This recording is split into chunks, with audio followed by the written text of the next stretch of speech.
Hi everyone, তো আজকে আমি শপিং ব্যাগ দিয়ে গোলাপ ফুল বানাবো। তো কিভাবে বানাবো আমার সাথেই থাকেন, দেখতে থাকেন। তো আমি এখানে একটা শপিং ব্যাগ নিয়েছি, এটার সাইডগুলো কেটে নিয়েছি।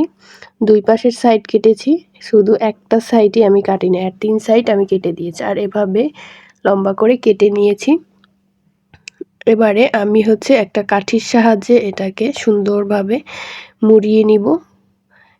এই যে এভাবে মুড়িয়ে মুড়িয়ে আমি গোলাপ ফুলের পাপড়িগুলো বানিয়ে নিচ্ছি। তো একটার সাথে একটা যদি শেষ হয়ে যায় তো আবার জোড়া দিতে হবে। তো আমার গোলাপগুলো এভাবে রেডি হয়ে যাচ্ছে। এক একটা করে আমি অনেকগুলো বানিয়ে নিয়েছি।